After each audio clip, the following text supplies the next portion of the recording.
हमारा रोजगार खत्म हो गया। जो थोड़ा बहुत हमारी सेविंग थी वो लॉकडाउन में हम लोग खत्म कर चुके हैं। अब तिल तिल मारने से अच्छा तो एक बार ये जहर दे दे, सारे वेंडर्स को इकट्ठा जहर दे दे और खत्म ही कर दे कहानी। जी हाँ, सही सुना आपने। आत्मनिर्भर भारत के दौर में ये फरियाद चंडीगढ़ में रहने वाले स्ट्रीट वेंडर्स लगा रहे हैं।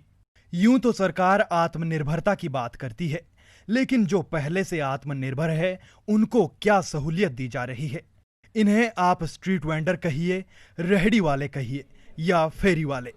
स्वरोजगार के माध्यम से ये न केवल आत्मनिर्भर भारत के सपने को साकार कर रहे हैं, बल्कि देश की अर्थव्यवस्था में मजबूत भूमिका निभा रहे हैं। पूरे मामले को समझने से पहले आपको बता दें कि स्ट्रीट वेंडर से जुड़े एक्ट की खासियत क्या है। आखिर क्या है स्ट्रीट वेंडिंग एक्ट? गैर सरकारी संस्थानों, नागरिक संगठनों और सामाजिक कार्यकर्ताओं द्वारा रेहड़ी वालों के अधिकारों को लेकर लड़ी गई लंबी लड़ाई के बाद शहरी इलाकों के स्ट्रीट वेंडर्स के हितों की रक्षा करने के उद्देश्य से protection of livelihood and regulation of street vending विधेयक पारित किया गया। ये स्ट्रीट वेंडर्स अधिनियम 6 सितंबर 2013 को लोकसभा में और 19 फरवरी 2014 को राज्यसभा में पारित किया गया था। चंडीगढ़ में वेंडर्स एक्ट के तहत साल 2016 में सर्वे करवाया गया था, जिसमें 9,356 वेंडर्स को लाइसेंस दिए गए थे। उस वक्त चंडीगढ़ में करीब 22,000 स्ट्रीट वेंडर्स रेहड़ी फड़ी लगा रहे थे। नवंबर 2019 में पंजाब और हरियाणा हाईकोर्ट ने चंडीगढ़ की कुछ जगहों को नॉन वेंडिंग जोन बनाने के आदेश दिए थे। उसके बाद दिसंबर 2019 में चंडीगढ़ प्रशासन ने नो वेंडिंग जोन के वेंडर्स को हटाकर नई जगहों पर शिफ्ट कर दिया था। इसी कड़ी में ईटीवी भारत ने यह जानने की कोशिश की कि चंडीगढ़ में अब ये स्ट्रीट वेंडर्स किस हालात में अपना गुजर बसर कर रहे हैं। हमने कई स्ट्रीट वेंडर्स से बातचीत की। सर्वे तो एकदम गलत तरीके से किया गया, ना किसी से कोई पुरानी पर्ची ली गई है, ना कोई उनसे कोई पुराना चालान मांगा गया, कुछ भी नहीं ऐसा चीज़ कही गई जिससे सर्वे करने से पहले उनकी वेरिफिकेशन होती। तो यहाँ पर सरकार ने क्या सोच के ये जगह दी, मैं तो हैरान होता हूँ देख देख के कि एमसी ने 1,000 वेंडर को यहाँ पे शिफ्ट किया है। क्या सोच के शिफ्ट किया था?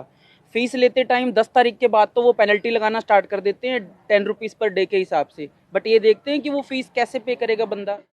इस बारे में हमने चंडीगढ़ के senior deputy mayor Ravikant Sharma से बातचीत की। उन्होंने साफ तौर पर माना कि वेंडर्स के सर्वे में भारी लापरवाही बरती गई है।